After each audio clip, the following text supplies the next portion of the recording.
দেশ ও প্রবাস থেকে কালো জাদু তন্ত্রমন্ত্র এসকে চ্যানেলটি এই মুহূর্তে যারা দেখছেন সকলকে জানাই আন্তরিক প্রীতি ও শুভেচ্ছা, আন্তরিক ভালোবাসা। ভিডিওর শুরুতে জাতিগতভাবে প্রত্যেকটা মুমিন মুসলমান ভাই বোনদেরকে জানাই সালাম, আসসালামু আলাইকুম। হিন্দু দাদা দিদির প্রতি আদাব, অন্যান্য সকল ধর্মের প্রতি আন্তরিক ভালোবাসা, আন্তরিক শুভেচ্ছা ও অভিনন্দন জানিয়ে আজকে আপনাদের সামনে যে বিষয়টা নিয়ে আলোচনা করব, যারা বলেন দারিদ্র বিমোচন, অভাব অনটন, সংসারে একটার পর একটা অভাব লেগে আছে, মনের ইচ্ছা পূরণ, ব্যবসায় বাণিজ্যে যারা লস খেয়েছেন, বারবার যে কোনো প্রতিষ্ঠান দাঁড় করিয়েছেন সেই প্রতিষ্ঠানেই ধরা খেয়েছেন, যে প্রতিষ্ঠানে আপনি দাঁড় করেছেন সেই প্রতিষ্ঠানে আপনার ধস নেমে আসে, অর্থাৎ আপনাকে দিয়ে কোনো প্রকার ব্যবসা বাণিজ্য কোনো ধরনের ইনকাম সোর্স আপনার দ্বারা হচ্ছে না। তো এই সমস্ত মানুষের জন্য যারা বলেন যে কোনো কিছুই আমার দ্বারা হয় না, কেন হয় না? দোষ লেগে আছে, নজর দোষ, অথবা মানুষ আপনার কর্মটাকে বন্ধ করে রেখেছে, যার কারণে কোনো কর্মে আপনি সঠিক ফলাফল পাচ্ছেন না। তো আমি আজকে যে বিষয়টা, যে আমলটা নিয়ে কথা বলবো, ছোট্ট একটি কালাম নিয়ে কথা বলবো। আল্লাহ তাআলার পবিত্র কালামুল্লাহ শরীফ থেকে ছোট্ট একটি দোয়া আপনাদেরকে শেখাবো। খোদার কসম খেয়ে বলতে পারি, আল্লাহর নামে শপথ করে বলতেছি, আপনার মনের ইচ্ছা পূরণ হবে, অভাব আপনার দূর হয়ে যাবে, অনটন আপনার জীবন থেকে, পেরেশানি আপনার জীবন থেকে, এবং ঋণ আপনার জীবন থেকে মুক্ত হবে।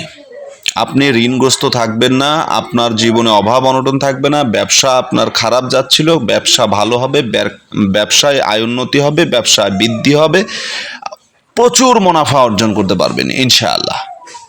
এমন একটা আমল আজকে আপনাদেরকে শেখাবো, এই আমলের দ্বারা আপনার 5টা বড় বড় পুরস্কার দুনিয়াতে আপনি পেয়ে যাবেন। আপনার ঋণ থাকবে না, 1 নাম্বার, কোনো প্রকার ঋণ থাকবে না। 2, আপনার কোনো পেরেশানি থাকবে না। 3, আপনার অভাব অনটন অর্থাৎ মানুষের কাছে হাত পাততে হবে না, প্রচুর সম্পদের মালিক হতে পারবেন আপনি এই আমলের দ্বারা। যাদের ব্যবসা প্রতিষ্ঠানে বারবার লস, লাভের কোনো আশা নেই, এই আমলটা করবেন, আপনার টাকার অভাব হবে না। এমন একটা আমল আপনাদেরকে শেখাবো, যে আমলটা যদি সঠিক নিয়মে আপনারা করতে পারেন, টাকার অভাব কি জিনিস এটা আপনি বুঝতে পারবেন না। আল্লাহ তাআলা পবিত্র ছোট্ট একটি কালামুল্লাহ শরীফ থেকে ছোট্ট একটি আয়াত শরীফের একটা অংশ বিশেষ আপনাদেরকে শেখাবো।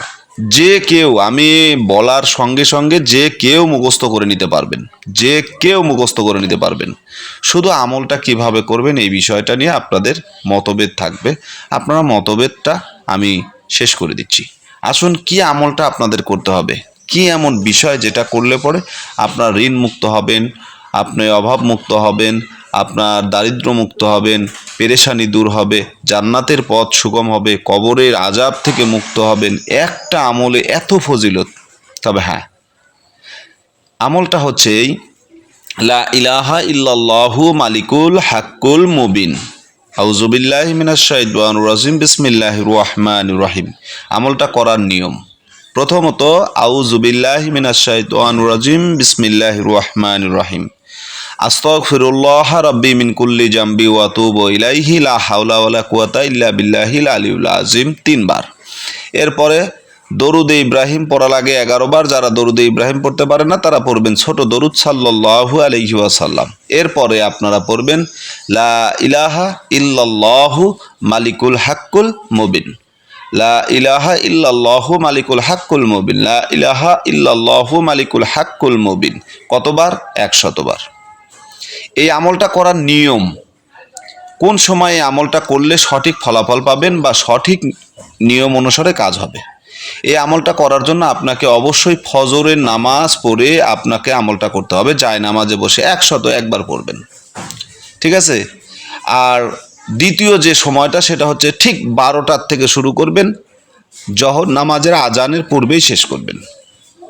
5-7 মিনিট লাগবে বা 10 মিনিট লাগবে। আমলটা করে দেখেন, আপনার অভাব থাকবে না। আপনি ঋণ থাকলে, আপনার 1000 ঋণ থাকলে ঋণ পরিশোধ হবে, আপনি চিন্তামুক্ত হবেন, মানুষের কাছে হাত বাড়াতে হবে না, প্রচুর টাকা পয়সার মালিক হয়ে যাবেন ইনশাআল্লাহ। তো আশা করি বুঝতে পেরেছেন। এই আমলের বহু ফজিলত আছে, আপনাদেরকে বলে শেষ করতে পারবো না।